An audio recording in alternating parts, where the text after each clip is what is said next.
Today on A Bit Personal, we're going to do something a bit different. We're not going to be telling a personal story behind the public success of a CEO or tech executive. Instead, we're going to give a briefing, a tutorial of sorts, and quite frankly, a wake-up call. Before you listen to the next few episodes of A Bit Personal, where I interview two fascinating CEOs from China, we have invited Zak Dychtwald, the founder of Bridgeworks Global and the author of Young China, to join us, to be our guide and help us navigate through the complexities of China. For those of us who consider ourselves global leaders or global citizens or even just curious individuals, it is imperative for us not to misunderstand China, not its intentions, its ambitions, its economy, and especially not its people. Zak is one of the clearest thinkers on this topic. He advises CEOs, policymakers, and investors on how to navigate China and how we can better understand a very misunderstood society.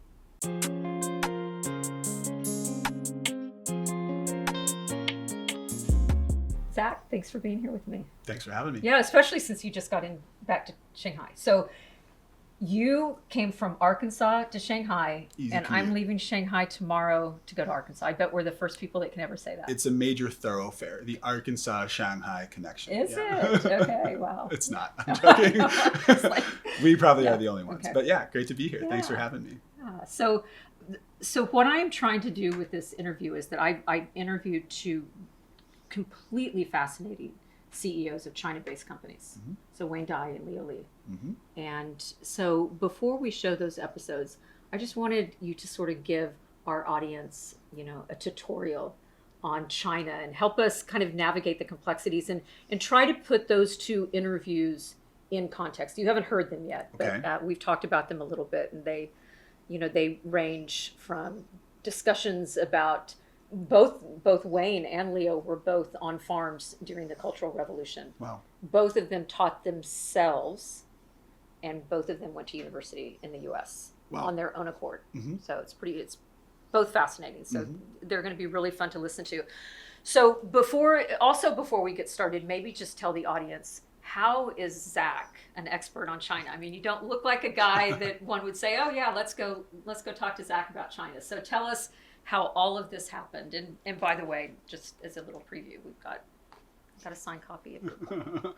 Well, first, thanks for having me. And by the way, with those two executives, the generational lens will be really useful, right? So quick about me. I'm from Northern California. I'm from Berkeley originally, actually next to Berkeley, Orinda, sleepy little town.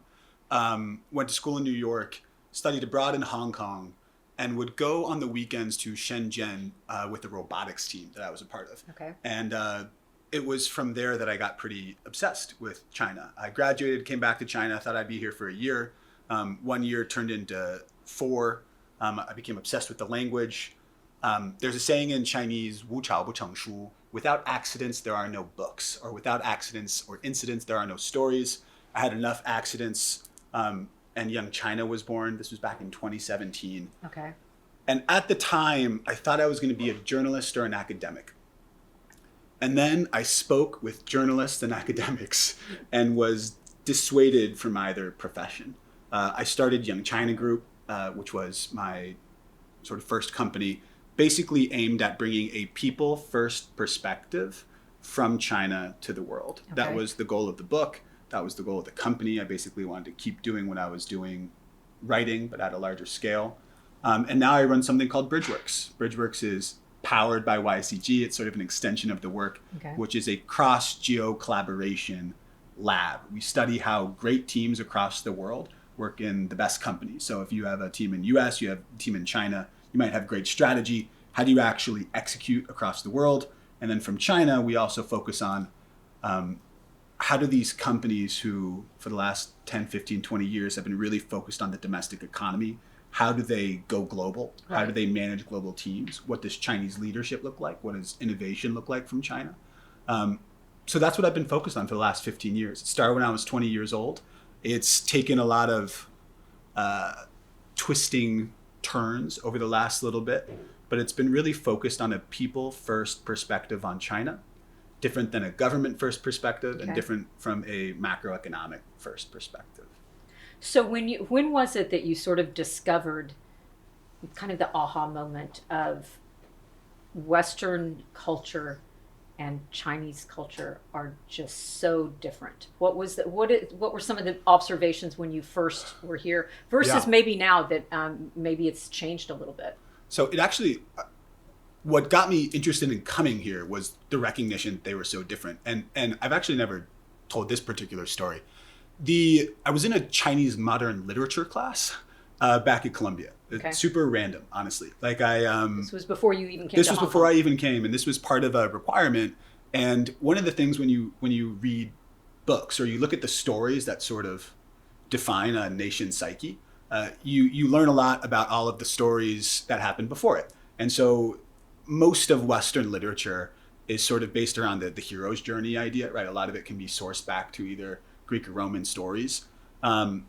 China had an entirely different constellation of stories and references in all of their modern literature from anything I'd ever encountered. Okay. So like what makes someone heroic, what makes them brave, what makes them masculine, feminine, what is honorable. When you look at modern Chinese literature, it was just totally different than anything I encountered. I decided to go to Hong Kong, not based on the modern literature, but actually based on science fiction. I was a Okay. big science fiction reader. And if you look at the pamphlets of particularly Europe versus the pamphlets for the University of Hong Kong of where to study abroad, one looked like a history book. The other one specifically looked like the book Do Androids Dream of Electric Sheep, which would become the movie Blade Runner. I had Yes, never it been to was- Asia. okay. And so the idea that the future could be happening here was what brought me here.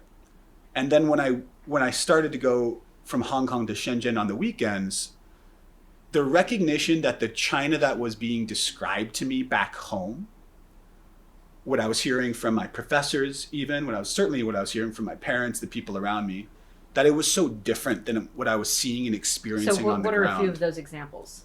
The easy and obvious one is I expected sort of a big brother person to be following me around the moment I passed through Luohu Station from Hong Kong to Shenzhen, right?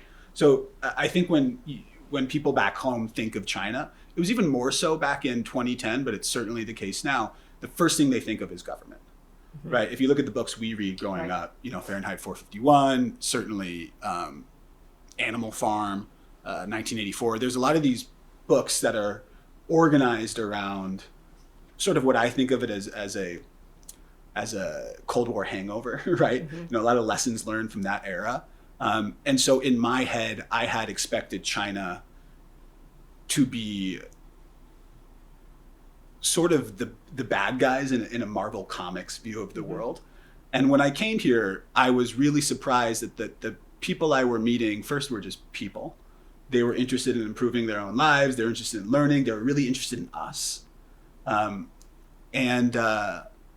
this version of good, bad U.S. China that had been set up for me really breaks down on that personal, Right. fundamental level. Almost everywhere in the world, right? When you get down to it. Almost If you everywhere. allow yourself to get down to it. Yeah, and this is, I think, particularly coming from the U.S. Like we do have this sort of view of the world, and keep in mind, like 2000 politics, you're talking about sort of the axis of evil. It really does feel like we often seek neat, easy divides between us versus them, good versus bad. But on the personal level, every place I've ever been, but certainly China, you just have people who are trying to make a better life for themselves, right?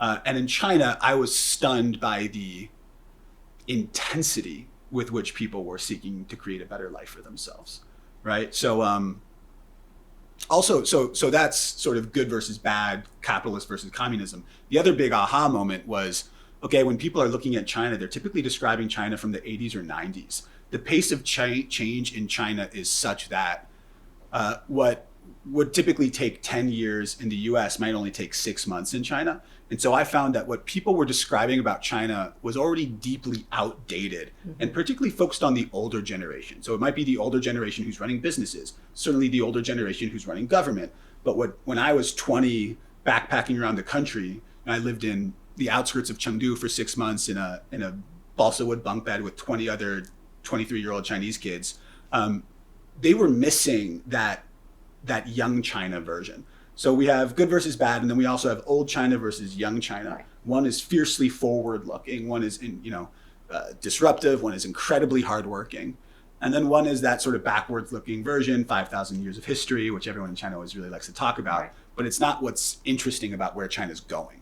Yeah. So obviously focusing in on the younger generation, which you've done a lot of, is fascinating.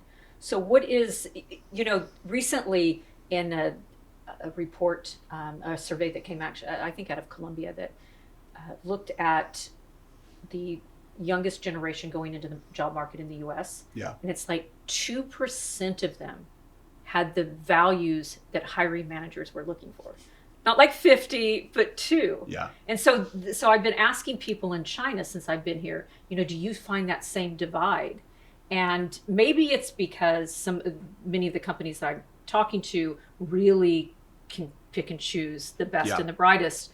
But in general, do you find that there's just this huge divide between this youngest generation? Not even because how do you describe young China? Yeah. What is the age group? It's a really important distinction. So just to get a sense for scale here, I'm an American millennial. American millennials are no longer young. Tough for us, but we're working through that. Just to give you an idea for compare apples to apples here. There are 440 million millennials in China, so people of millennial age. There's around 700 million millennials, and actually 600 million millennials plus Gen Z in China.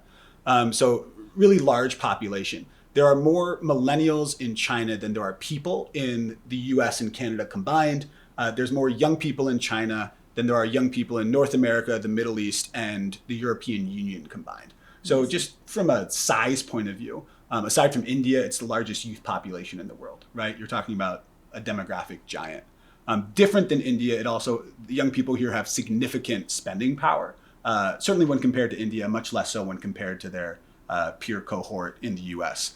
So I know I was just using millennial, Gen Z. I would, as like a first lesson on China, throw out Western constructs when you're looking at China. Okay. The word for millennial in China is 千禧一代. I have never heard it said when talking about the Chinese population. Because China changes so fast, and we could talk about how to conceptualize that in a second, these 20-year buckets that we use to divide our generations simply does not work. So the whole boomer, Gen X, millennial, Gen Z, Gen Alpha, or whatever you want to call them, that's a construct that was made based on the historical context of which American generations were coming up in. Okay. That historical context is fundamentally different here in China. And so when we talk about generations in China, rather than a 20-year divide, we typically talk about 10.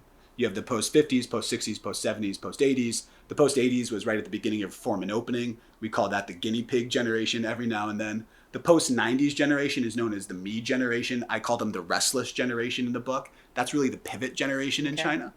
But savvy marketers won't even do the 10-year gaps. They'll either do 5 to 3-year gaps. Okay. They say 每3年有一个代沟. Every 3 years, there's a generational gap in China. It just moves too fast. We created something called the Live Change Index to help conceptualize that, which I could talk about in a second. But the outcome is the rest of the world has generation gaps. China, because of its pace of change, has generation gulfs. So there's just not a big understanding between the two generations, or? So when let's get to hiring. One of the most difficult, I think this is, I should remember who actually said this. I want to say it was Aristotle. But every generation thinks they are smarter than the last and wiser than the next. Like this has been true for thousands of years. We just did a big youth research with a big report with EY on this. And there's some interesting convergence right now with Gen Z around the world. So if you were to look at boomers or people of boomer age in China versus boomers in the US, couldn't be more different, right? You were talking about the entrepreneurs before who survived the Cultural Revolution, who survived the Great Leap Forward, which killed 45 million people in the famine. People had to eat tree bark to survive. You compare that to my dad's generation, who was deciding whether or not to go to Woodstock. sex, drugs, yeah. and rock. I mean, it's just absolutely incomparable. There's interesting convergence right now with young people in China, young people in the US, and really young people around the world. So when it comes to hiring, people always ask me, are young people in China really lying flat, tangping? Like, this has been a big word last 3-4 years. We've heard you say that. Tell the audience what that means. So lying flat is sort of akin to quiet quitting. It's this idea that the relentless competition that defines childhood in China, the competition to get into a good middle school, high school, the competition in the college market, the graduate school market, the job market, the marriage market, really top to bottom, young people in China are just saying enough is enough. I don't want to compete anymore. If I were, to summarize Young China, the whole book in one word, the word would probably be pressure. Like, the condition of youth in China is pressure to compete. But how do they escape that? I mean, you can escape that if you're in the US, but you really can't. Right. I mean, how do you escape it? So these last 3-4 years, there has been this lying flat phenomenon where people are just saying they're done. Keep in mind, before COVID, so I know we don't talk about COVID very much anymore. But I want to. Yeah, we should. It's a watershed moment, and it's also probably the first global generationally defining moment in human history. That's a sort of a big statement, but I'm gonna put that there. So before COVID, Alibaba was always hiring, Tencent was always hiring, Pinduoduo, Meituan were always hiring. Like, you always knew somebody who was getting a promotion, who was getting a job, even though there was a lot of young people coming out of the job market or coming out of higher education, around 13 million every year, these companies were growing, expanding, and hiring. For the last 4 or 5 years, they haven't been, right? They haven't been. And so you do have a group of people who are deciding to have a big apartment in a small city instead of a small apartment in a big city, who are deciding that busting their tail for Alibaba to maybe just get laid off over the last year or two maybe isn't worth it. So you do have a group of people who are moving to second and third tier cities. Chengdu, I think of like as the capital of lifestyle cities in China. It's where I used to live. Great time. It's not a second tier city, it's a first tier city, but it's sort of, you go there to have a better quality of life, optimizing for lifestyle rather than cash flow. Cities like Beijing, Shenzhen, Guangzhou to a lesser degree, and Shanghai, sort of the old guard first tier cities, are where people still come to compete. I would toss Hangzhou in there as well. So to answer your question, there is there's a pretty substantial divide between generations in China, right? This generation gulf thing. So when people in Alibaba, I keep bringing them up, they're always frustrated that the younger generation is not as hardworking as the older generation. They're always frustrated that the younger generation wants more work-life balance. They're always frustrated that the 996 work culture, right, 9 in the morning to 9 at night, 6 days a week, isn't palatable to young people. There's a good amount of generational fish shaking. Sort of back in my day, we all were working all the time and sleeping on the floor of the office and whatever it is. But whenever I say this to a Western audience, I always caution people, right? So when you compare young people in China to the older generations in China, are they more or less hardworking? Definitely less hardworking. No shadow of a doubt. The older generation was known as the eat bitter generation, right? Doing difficult things for long periods of time at the prospect of delayed gratification so that the next generation can have a better life. Right. The next generation's here. They want to have a better life now. So let's put that there. When you compare young people in China to my generation in the US in terms of how hard are they willing to work, they still far outstrip the average American. Now, does that mean they're more innovative? Does that mean they're more disruptive? Does that mean they're more creative? Certainly not. They're not the same thing. But when it comes down to hard work, I think particularly in the US, we've really liked this idea that China is getting lazier. I do think that's a little bit of a bedtime story that we tell ourselves to say, hey, China's not as competitive as we think they are. Yeah, it's interesting because when I've been asking quite a few people about 996 concept, and no one disavows it. They just may say, well, yes, but people can do it, they can go home and put their kids in bed first. You're right, yeah. They bring their computers home.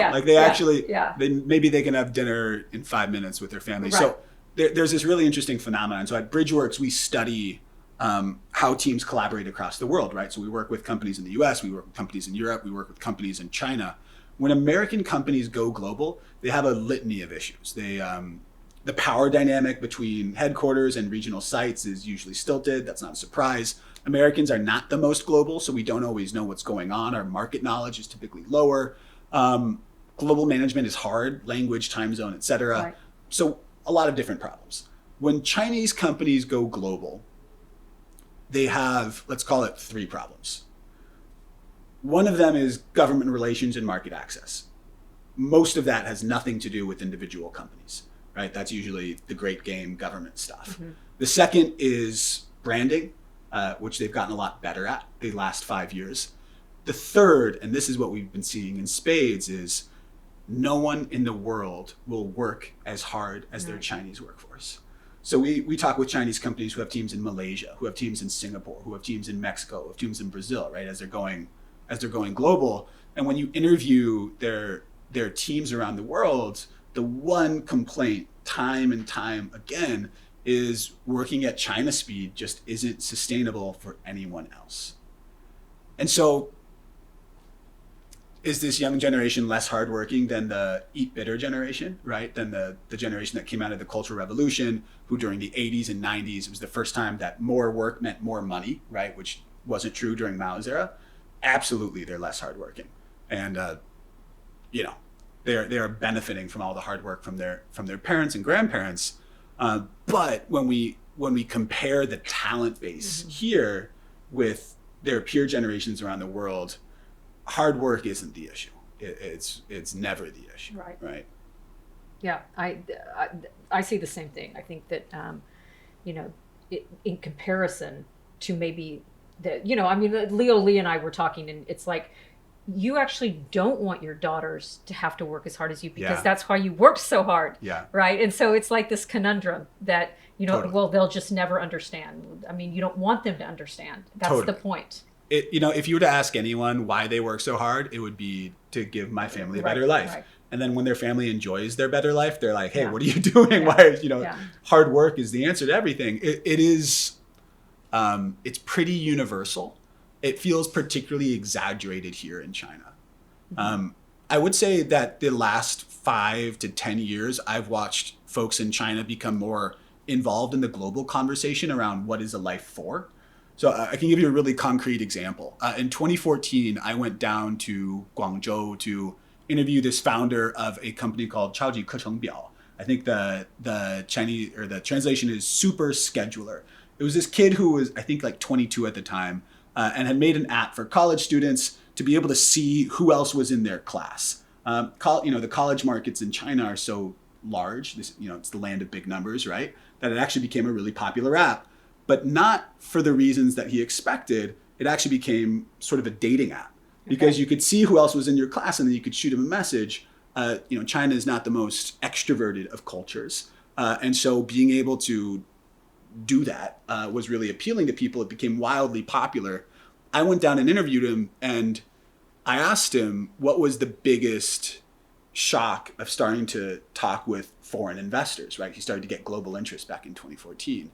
And what he said was, I didn't realize that what we were doing, how hard we were working, was unique until you told us.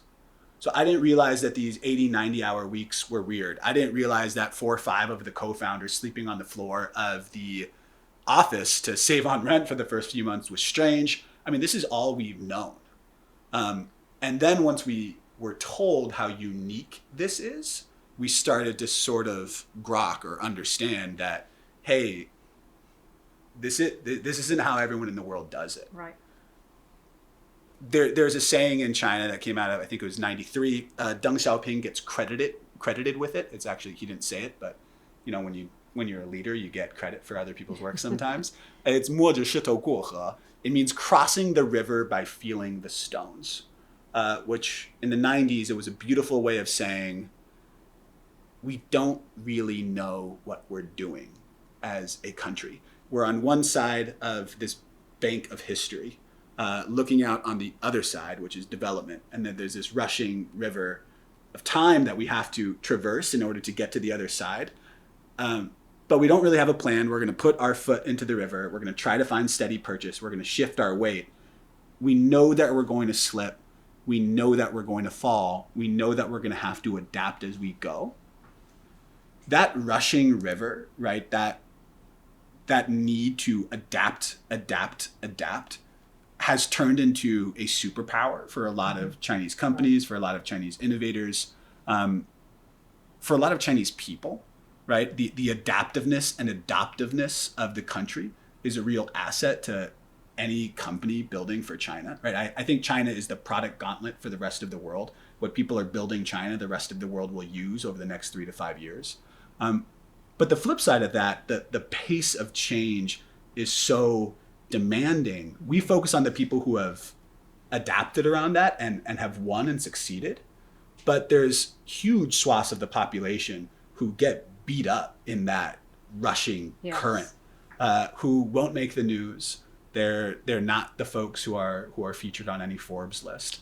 The pace of change in China can both be an incredible asset as it forces you to evolve and adapt at a different speed than the rest of the world. It's also punishing. So it was interesting. Do you know who Dan Huang is at Hoover Institute? Yeah, of course. Okay. So I was listening to something he was saying the other day, and he was talking about how that it's fascinating because Americans really aren't that interested in China. Yeah.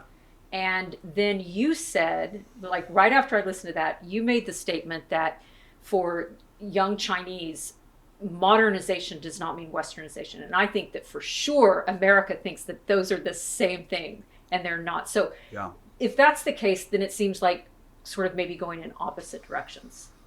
I think of the word I think of is cultural gravity, right? So over the last 30, 40 years, as a country has modernized, they've westernized. I mean, Japan is the easiest example. Japan hasn't fully westernized at all. But when you think about how they do business, when you think about their participation in global governance, when you think about their adoption of global norms, they've sort of fallen into a U.S. center of gravity, which you could argue was established post-World War II.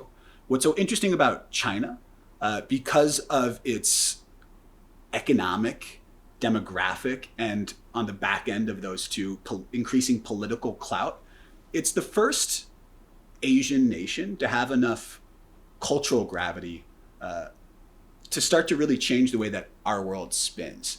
And so young people haven't had to just fall into a Western way of doing things as much as the tiger economies had to do in the 80s and 90s.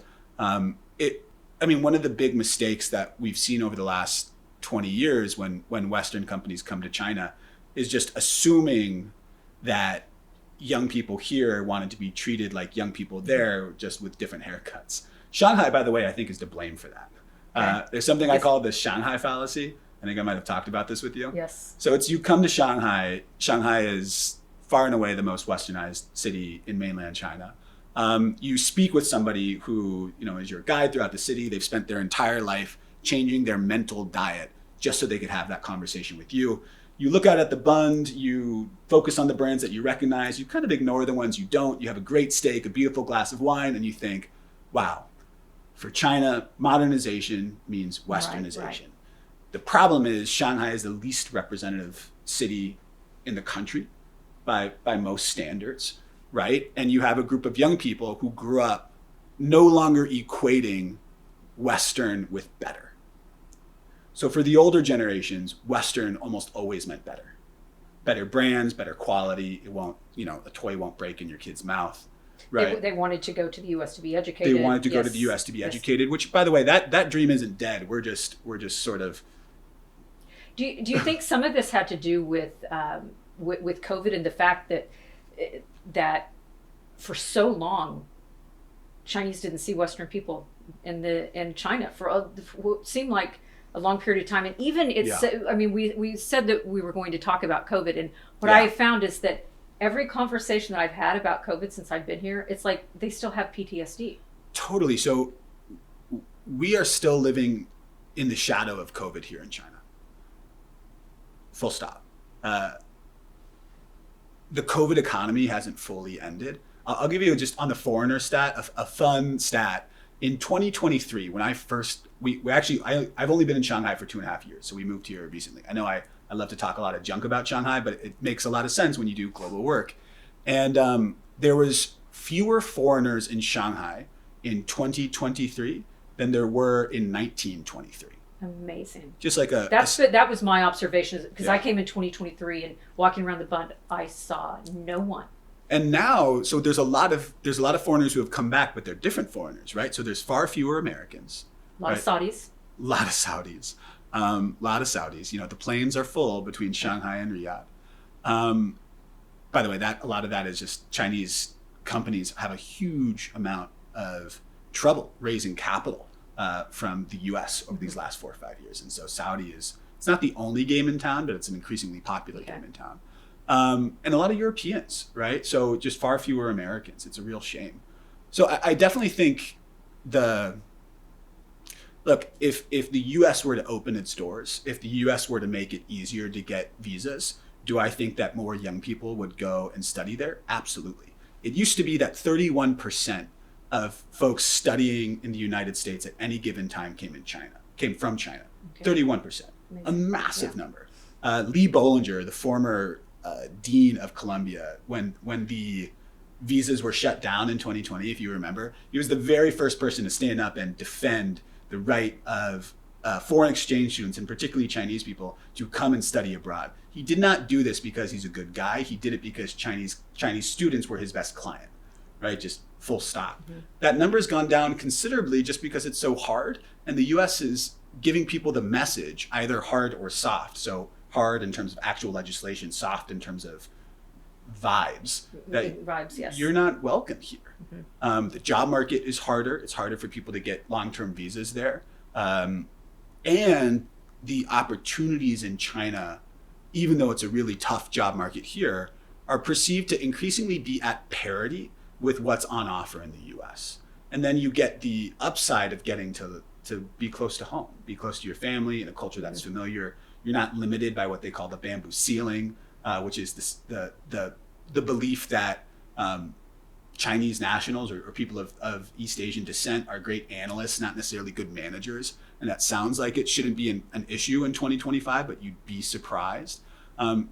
They also don't have to work we call it the two jobs. People work their 9 to 6 when they're working in a global organization focused on the Chinese market, which is they face the competitive demands of the market that they're aimed at every day.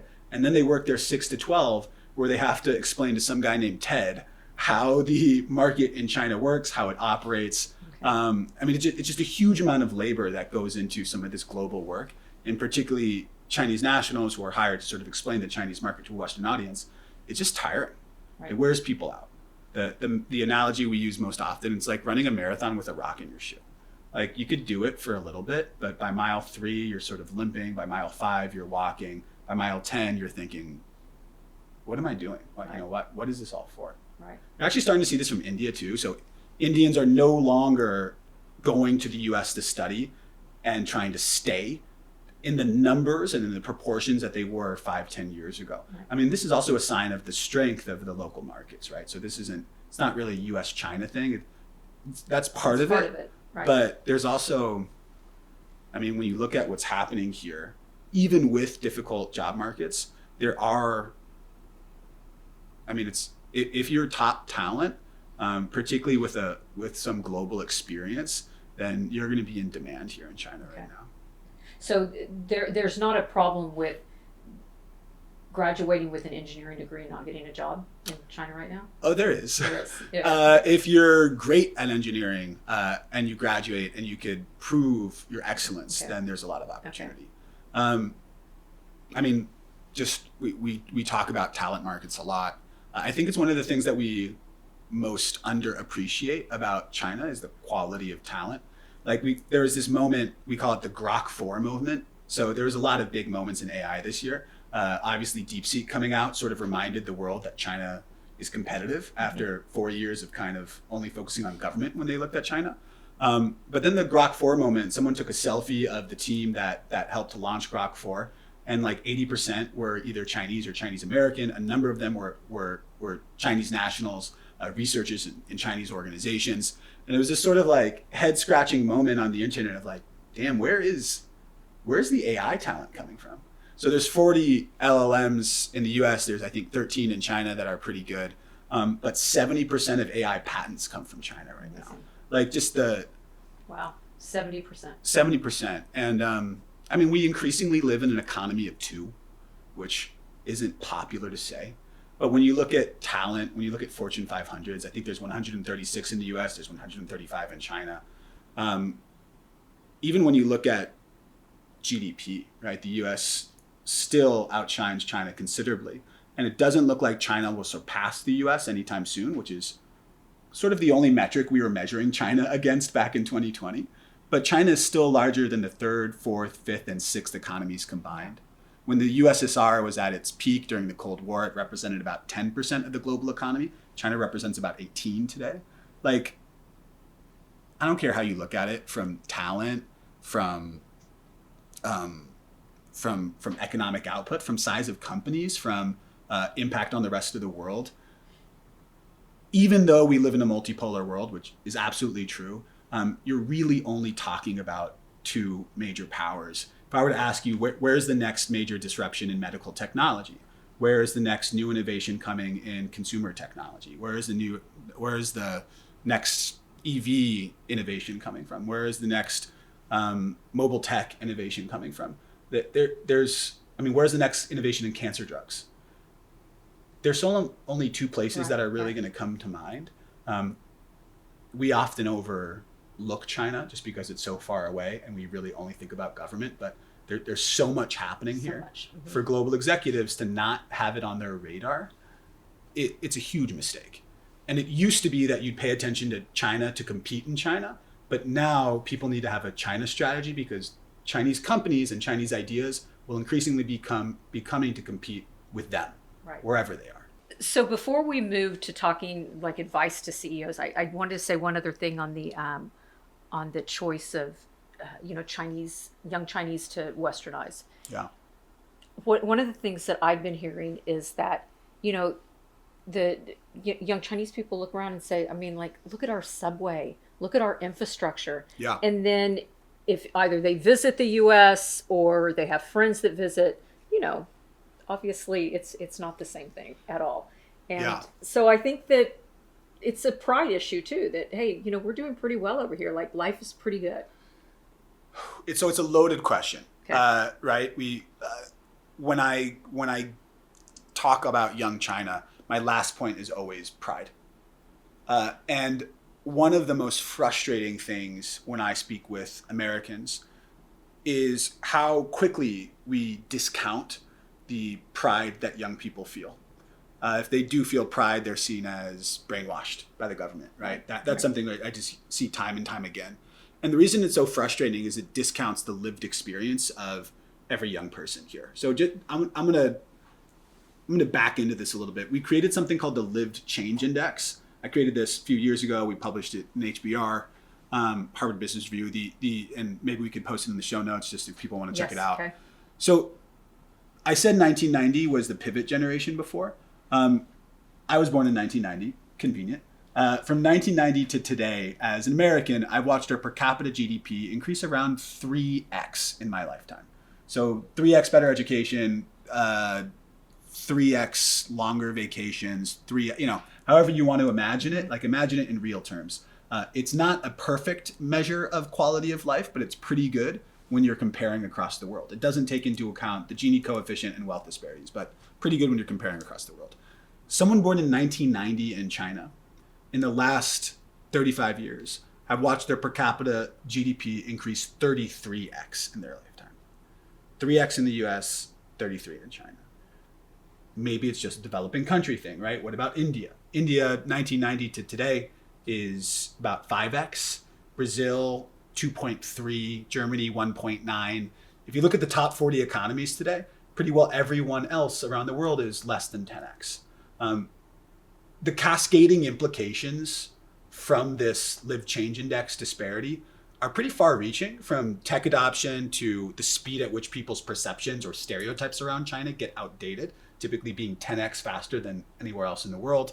But just from the pride point of view, the amount of young people I've seen or I know who have watched their village turn into a town, turn into a city, who watched their uncle be proud to roll a flying pigeon bicycle into their house in the early 90s, to having 2 cars in the driveway now. I mean, these are people's lived experiences. They're living transformation. Yeah, they've seen it. Like, right. So they don't think about government changing their lives. They think about their parents changing their lives, right?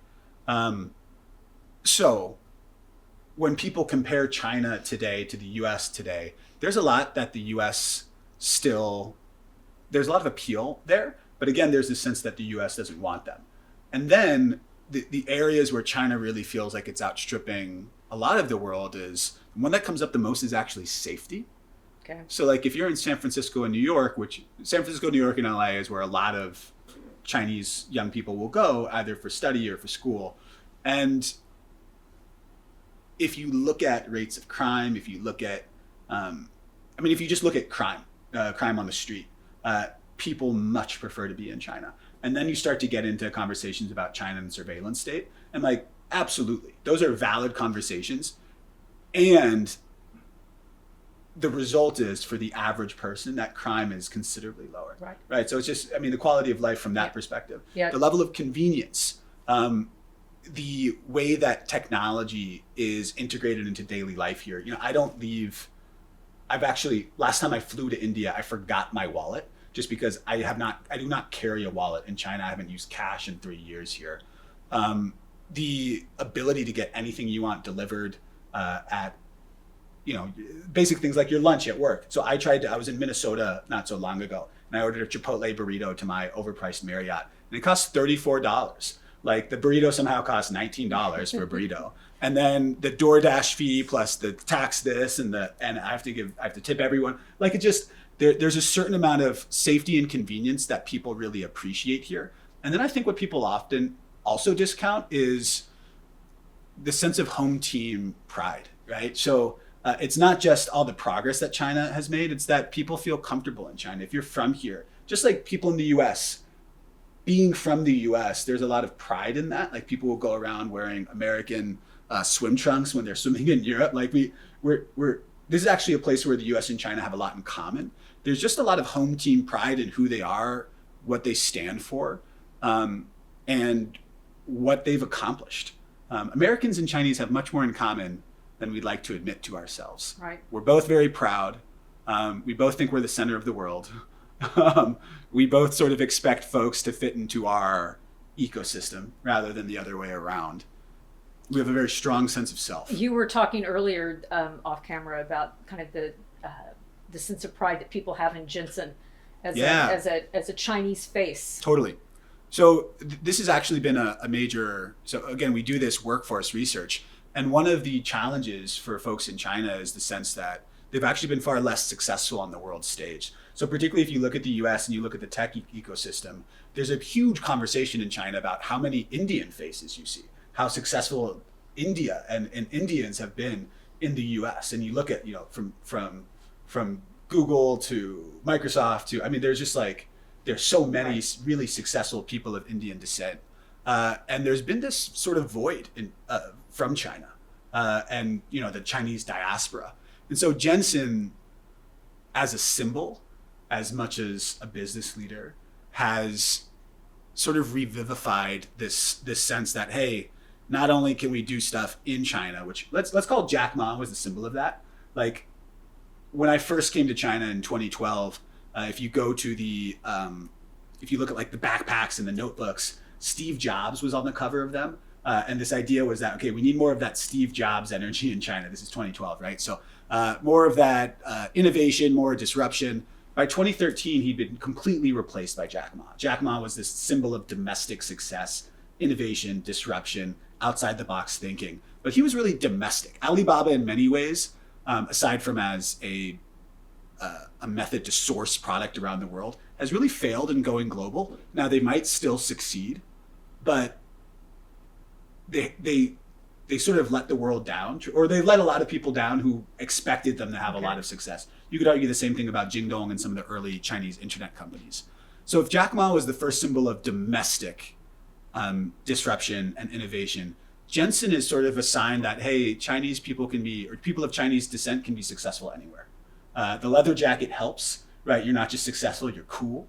The idea that people around the world are bending over backwards to meet with him, to be like him, to invest in him. Yeah, he just has really tremendous symbolic value here. Yeah. And Lisa Su probably as well. Totally. I mean, honestly, there's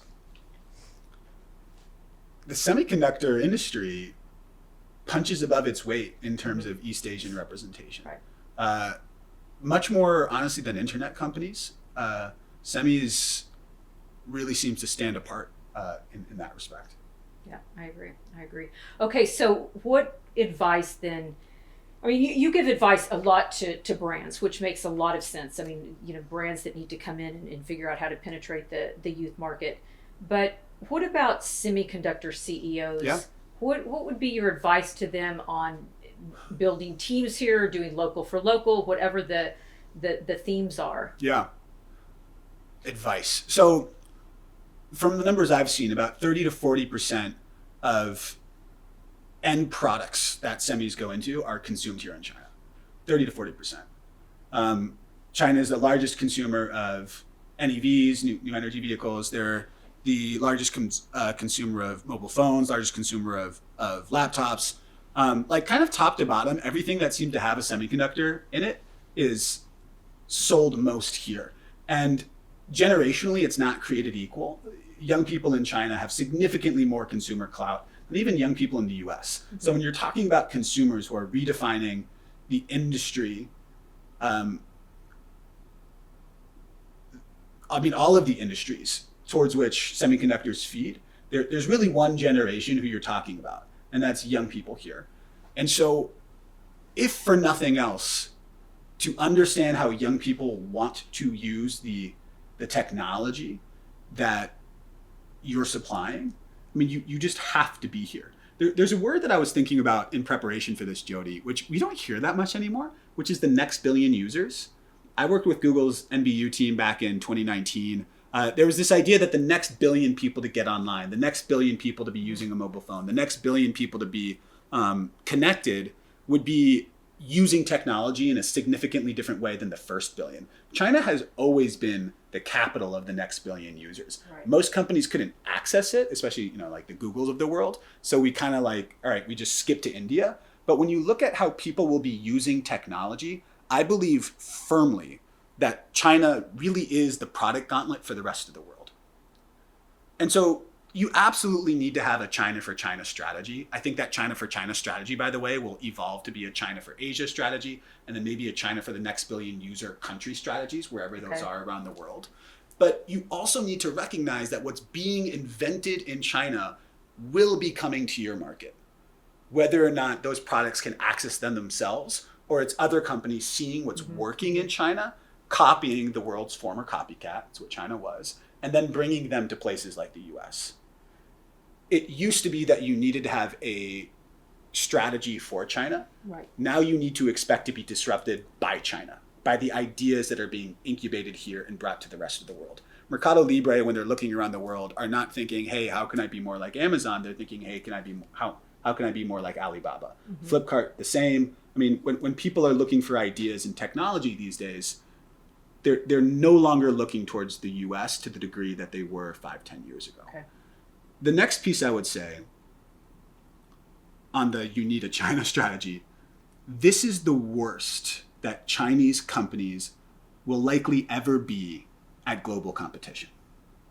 Today is the worst. Yesterday they were a little bit worse than that. A year ago, significantly worse than that. Okay. So if you are already, if you're not concerned yet about how successful BYD is around the world, or what sort of new medical technology is coming from China, which, by the way, is a great fit for much of the world through socioeconomic proximity, right? Something that's made for someone in Chongqing or Chengdu is probably a really good fit for someone who's from Mumbai, Mexico City, Buenos Aires, whatever, right? Just because of socioeconomic proximity, they sort of have the same purchasing power from one place to the other.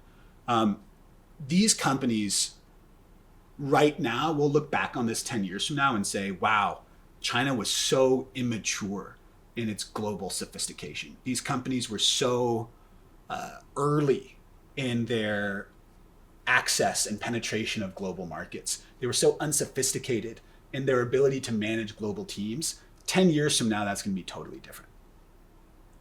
And so if you think that this is just going to go away, and there's so many different versions of the China's going to go away story. Right. Even if, demographic collapse happens, I know that's one of our favorite things to talk about. By the way, China is a shrinking nation, and a lot of young people don't want to have kids. That's a whole nother conversation. That 20 or 30 countries are having in the world right now. Totally. So. Yeah. So not unique to China, but Right. pronounced in China. There's a reason why China is investing so much in AI and automation. Mm-hmm. If the last 30 years of China's economy was demography and destiny, right? Just massive working population, willing to do a lot of the world's global work for cheap.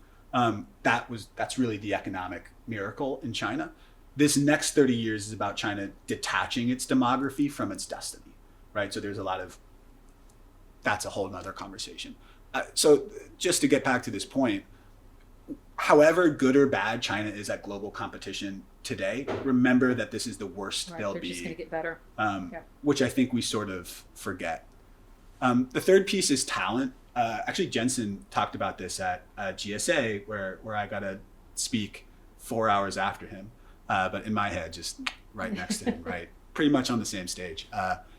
And he talked about how many of the great minds who are defining the future of the industry that he's in come from here, trying to figure out how to enjoin that quality of talent, and then how to empower your global team. So we see this all the time. Like, people have a China for China strategy, and then they just partition whatever people are learning from China from their global organization.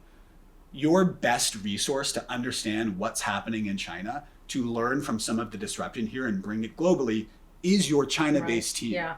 So few organizations have an innovation or an ideas pipeline from China back to headquarters. Usually the local team is either doing manufacturing, they're doing marketing, they're doing sales. It's sort of like last mile delivery. But if you're trying to figure out, hey, how can I tap into what's happening in China to inform our global global innovation so that we can compete with Chinese ideas, the easiest and most obvious example is listen to your China-based team and include them in your strategic conversations, right? Strategic conversations. Normally, I'm thinking of one company in particular, over 50% of their revenues come from China. Pretty well no one on their board is Chinese. Very seldom are their China-based teams included in product conversation. Rarely are their Chinese teams included in strategic conversations, despite so much of the sales happening here in China. Now they're starting to realize that what's being developed in China is better than what they have back home. And so they're finally starting to bring their engineers here. They're finally starting to bring some of their strategic level executives here, not to make any decisions for the China market, but to inform their decisions for their global markets. Right. That's pretty, that is a great piece of practical advice. And it's relatively easy to do. Yeah. I wish this weren't true, but I hear time and time again that you only really think about a market once you wake up in it. Mm-hmm. I wish it weren't true, yes. But it seems to be. And so, vote with your feet. I know your industry is sensitive, right? And I've been lucky enough to make a lot of friends in your industry, and in part thanks to you, but there's a lot of other folks who I've been able to link up with, and we're starting to see people find opportunities in China that are both really valuable for them and don't trigger a political risk conversation, right. At least not immediately. When you're talking about entering the market or being involved in the market, that's pretty risky. When you're talking about learning from the market, first, that's not so capital intensive compared to other activities. It's also something that how expensive is inspiration? Right. No, I think it's a great piece of advice. Right. I hope people really listen to that, because I can see that. And it's interesting also that you say that things are only going to get better for China companies on the global landscape. One of the things that I've seen in this industry, though, is that most of the companies on the semiconductor side, when I first started coming here, which was actually 25 years ago, most of them were educated in the U.S. Yeah. But many of them, and still are today, U.S. citizens. Yeah. Okay, so they are very comfortable doing business with the West and with the global market. Yeah. A lot of the CEOs that I see now of these companies are, these are organically grown companies, Yeah. and they don't have that same education. Mm-hmm. And maybe that's fine, but do you think that presents a problem? We call these bridge competencies, right? So when you're doing global work, be it within an organization or interacting with global partners, we often focus on like market competencies, but these bridge competencies, do you know how to talk with Western actors? Do you know how to have a conversation across cultures? Do you understand how time zone or language impacts your ability to collaborate? Like, these are actually massively important and severely undervalued. There is no doubt. I can think of BYD as an example. BYD is not the best EV here in the Chinese market, but they have been the best at going global, mm-hmm. right? And they're now the largest producers of electric vehicles in the world. The sophistication in interacting with global actors, be it government in Europe, the US, Mexico, wherever, or your global partners, the sophistication in managing global teams, the ability to collaborate well across time, distance, culture, government, that's a skill set that is severely undervalued. So in some cases, particularly with the semi industry's involvement with the government here, it's really complex.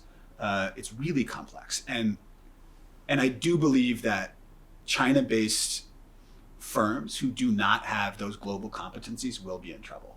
Now, I will say this, even if those senior executives don't themselves have global exposure, there are so many young people who have studied abroad. Like if you think about the quantity of people who have global experience, and if you think about the job market here, which again is difficult, I have seen a number of executives surround themselves with PhDs who got their education in the US, who have work experience in the US. Okay. So I think the tide at the end of the day has increased dramatically in terms of global exposure, global competence, global cosmopolitanism.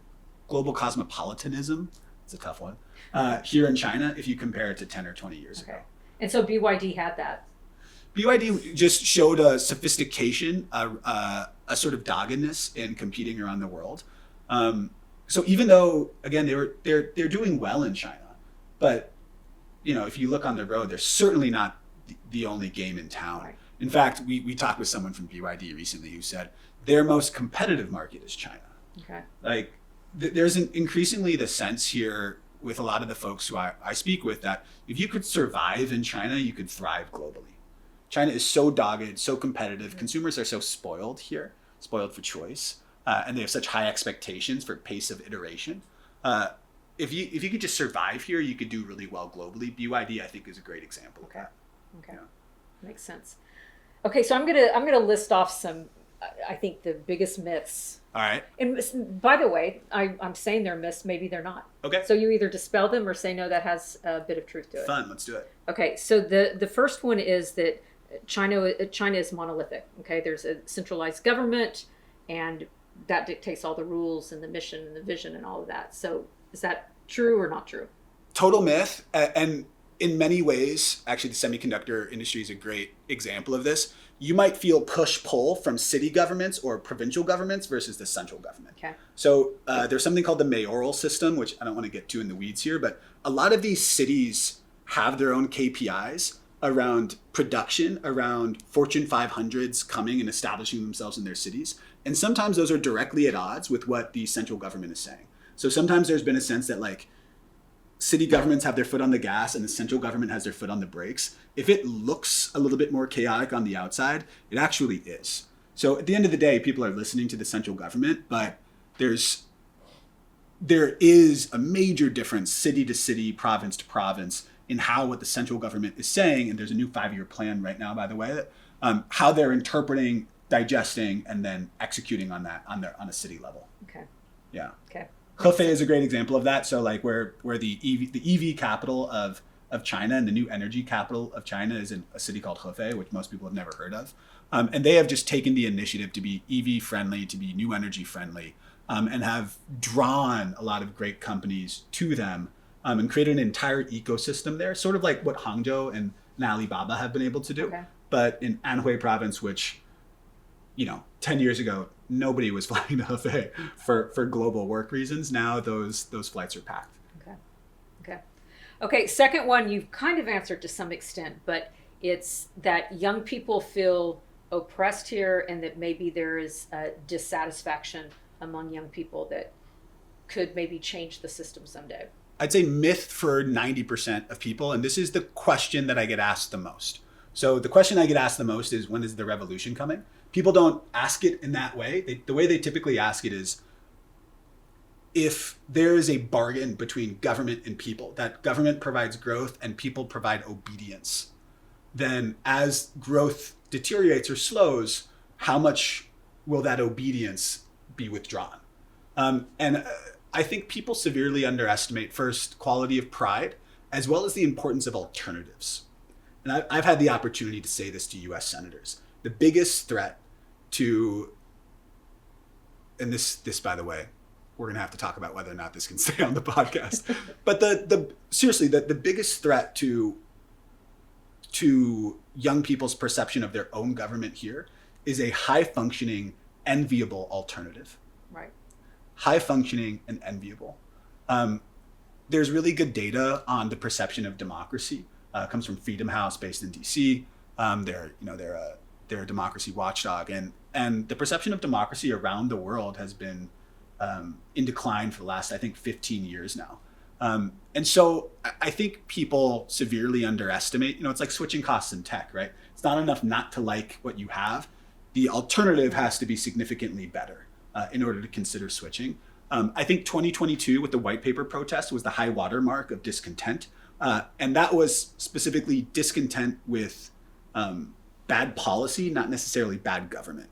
It sounds like a nuance. But it was COVID. Correct. Yeah, COVID policy. Yeah. Bad policy. And lots of young people severely distraught with that. Right. And by the way, when I said we're still living in the shadow of COVID, the COVID economy, and if you look at consumer confidence, it dropped off a cliff. We're still living in that, right? But this sense that young people are severely dissatisfied or oppressed is, again, a projection of U.S. values on a place that doesn't subscribe to them. Okay. So the third one is that obviously China's economy has slowed, but it's slowed and it's just not as important and just not as much of a threat as it used to be. Its consumer economy, definitely worse. Its manufacturing and technology production is actually doing great right now. I think particularly when you think about AI, the quality of AI talent, the quality of AI companies, when you think about global competition, you're really only talking about the US and China. So in terms of its importance to the world, I'd say stable, much more stable than actually perceptions of China. Perceptions of China change much more than China changes itself.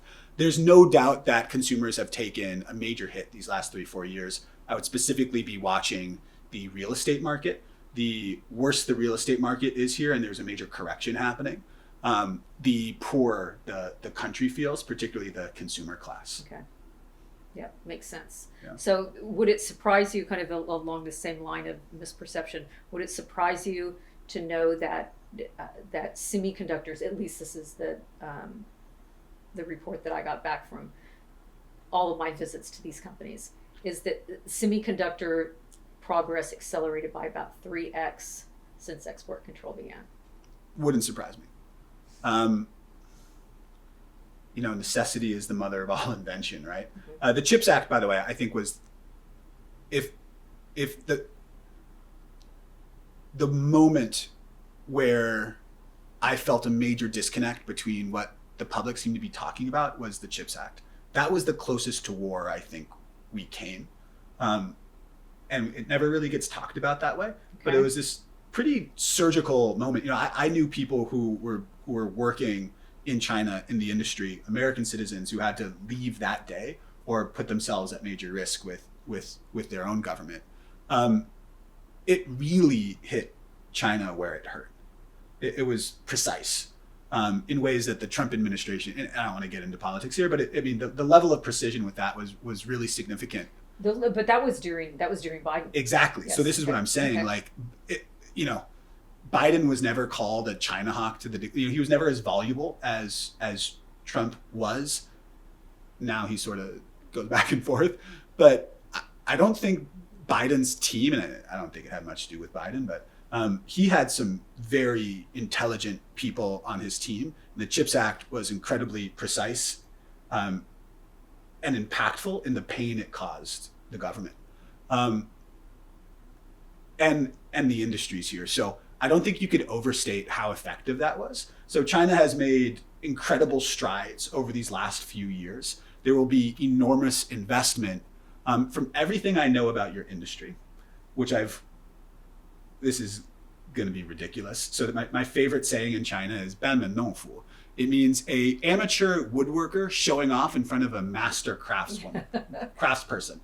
So this is a ridiculous thing I'm about to even try to do, but from everything I've heard is that you can't spend your way into skipping generations in the semiconductor business. So in your industry, I think China will do very well, all the way up to maybe leading it, like to sort of fast follower semis. There still is a lot of concern once you get to leading edge tech here. Mm-hmm. So I think the industry here is going to boom. I think the concern around lagging behind the US is still quite severe with everyone that I speak to. So China's made great strides. There's a lot of great headlines, and there's pretty good consensus that some of those headlines are overstated, and that China's ability to catch up to leading edge semiconductor tech will remain a pretty significant problem, even as capacity for the rest of the field continues to grow and expand. Right. Yeah. Well, I mean, I'm really surprised at how well some companies over here have done. And again, it's that when they would go out to their customers were helping them with quality. Yeah. Okay, in a way that they would have never done if it was a U.S. company. They would have just said, no, I'll just use the U.S. company. So it's one of those unintended consequences. Yeah, it's funny. When the CHIPS Act happened, I was speaking with an investment group in the U.S. who invest heavily in the industry.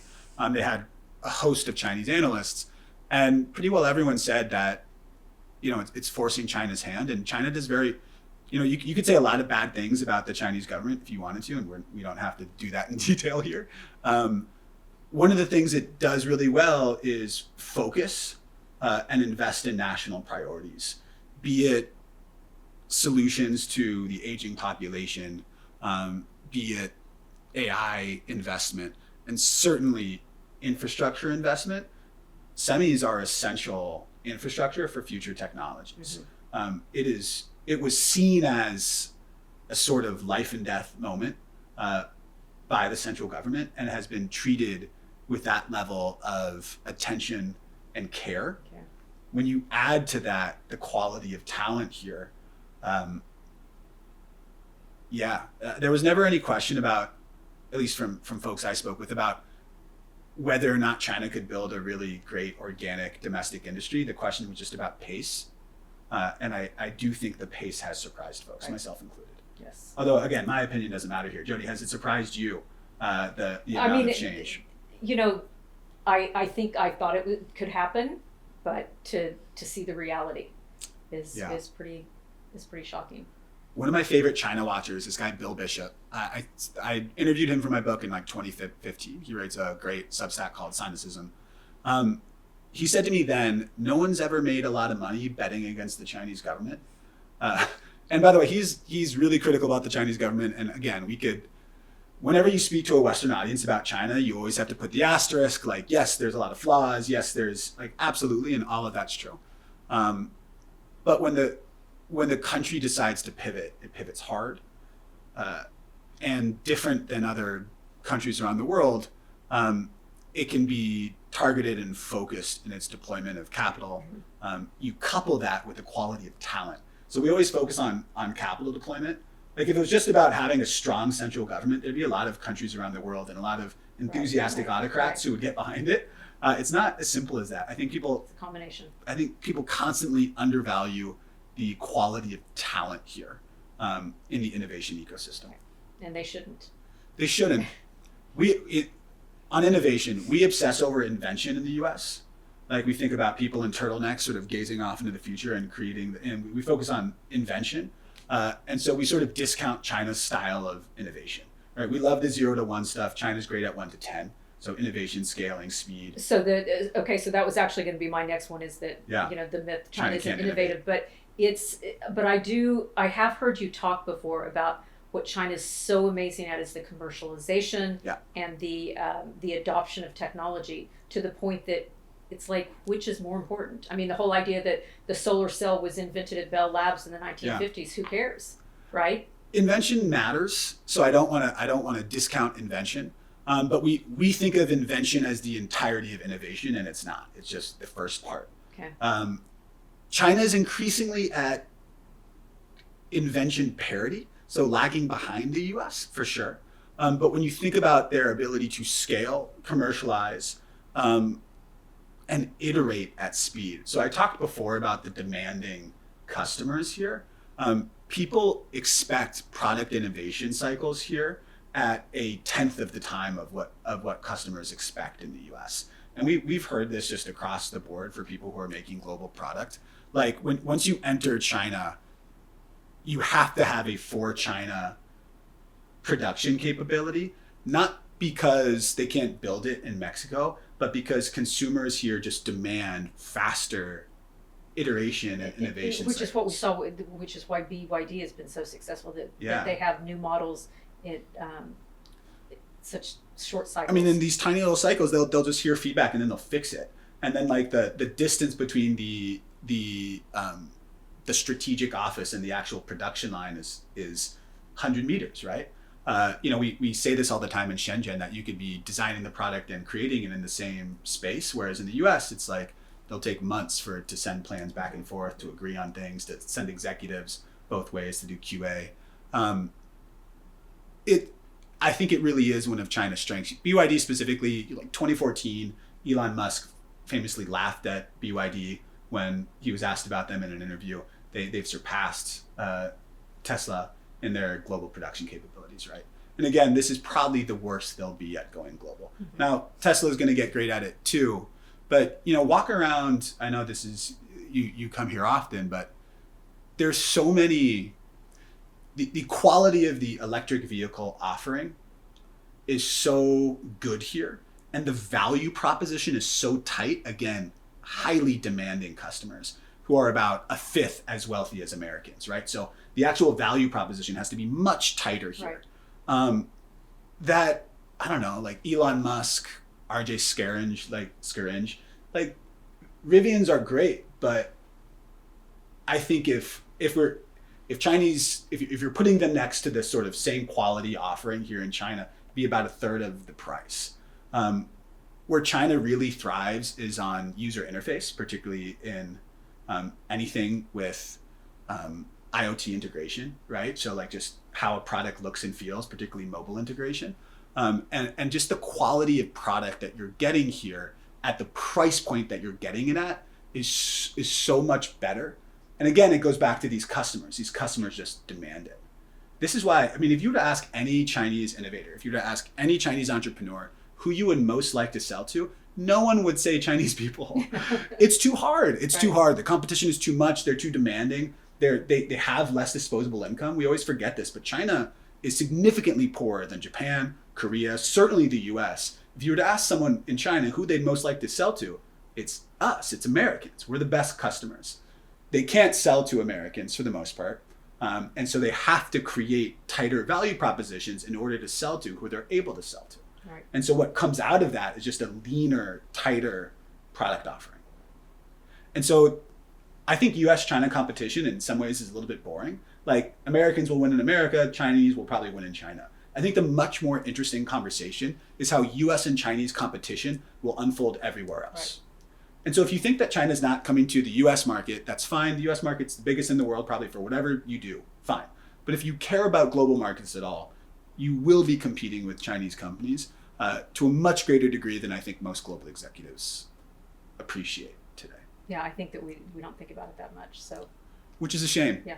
I also think our pride around innovation is blinding us to a lot of the learning from the Chinese market that we could do. So where Chinese companies Chinese companies will never fail on product. The product is always going to be tight if it's survived in the Chinese market. These other areas, though, where U.S. companies I think could really excel, brand trust, right? This is something where U.S. companies I still have significantly more experience. Certainly issues like government relations, but also global management. I think people forget how difficult it is to operate across the world. Right. We have several decades of an advantage in that space. And we've seen a lot of Chinese companies really, really, really struggle. Attrition rates are crazy high once they have to manage across the world. I think if Americans if we put our pride to the side and say, hey, there's a lot that we can learn from the Chinese ecosystem, and being willing to learn, if we can have sort of comparable product, we could actually outcompete China in these other areas of global sophistication when running a global business. I think if we could put our pride around innovation to the side and learn from here, then U.S. companies could be outcompeting Chinese companies for a really long time. Well, I think that that's the best piece of practical advice that you've given. So I think that's terrific. That use your team as an idea bank over here. It's very you've got teams here, so why not really figure out how to take advantage of it? Listen to them. Listen. What a novel concept. Americans listening. But by the way, a lot of folks in China also aren't equipped to be sharing this, right? Like the ability to explain what's happening here in the market. It's not just something that everyone intuitively can do. So you really do have to intentionally create the space for these ideas to flow back and forth. I would highly recommend actually making it part of someone's mandate to be doing that. Like if you expect this to informally happen, it won't. We've seen a number of companies who are like, yeah, I trust Tom on the other side of the world. Like we'll just talk with each other. Doesn't happen. Right. So you actually have to formalize this. We call it an innovation pipeline. You have to create that within the organization. You have to formalize it, and you have to make it part of people's mandate. Otherwise, it just won't be a priority. Okay. So people can reach out to you if they want to really figure out how to do it. Yeah, and when's the GSA market tour going to happen? When are you going to take a bunch of executives to China? We need to do it. Yeah. Let's do it. There it is. Okay. Leave your tech at home. Yeah. In your industry, it's funny. I get messages from everyone. Like I got a message from someone who makes dog food the other day, and they were coming to China. And they're like, "Should I leave my cell phone at home?" I'm like, "What are you? What are you talking about? What sort of proprietary? Look, in sensitive areas, and yours is the most. Still have to be cautious. Right. But if you're hunting for ideas, there's few better places on earth. Anything I didn't ask you that you've given me 2 hours of your life? Yeah, sorry about that. It's been great. And everyone, please forgive my jet lag brain. We didn't talk about cultural clout, right? When is China going to be starting to impact the rest of the world culturally? And say that for next time. Okay. The thing that I would look out for the most is clues of China going global. So it could be in Las Vegas, you'll realize that you could scan Alipay or WeChat Pay at the casinos. You probably didn't even look at that before, but start to pay attention to it. Okay. When you land in Sydney, start to notice how many of the advertisements for real estate are in Mandarin, right, rather than in English. Just start to look for clues of China's consumer clout exerting itself around the world. Because it's not just in China, it's not just in Asia. I mean, when you're in Thailand, you can see like everything's in Mandarin, but just start to notice how the consumer clout of particularly this young generation is starting to impact wherever you live, even if it is the U.S. And again, I would expect that we are at the worst. A lot of these companies are in their ability to impact globally. So I would just start to look for clues in your daily life. Yeah. Okay. Yeah, that's a good idea. We'll do it. Cool. Okay. Thanks a million, Zach. Thanks, Appreciate Jodi. it. Thank Always you. great to see you. Thanks, you too.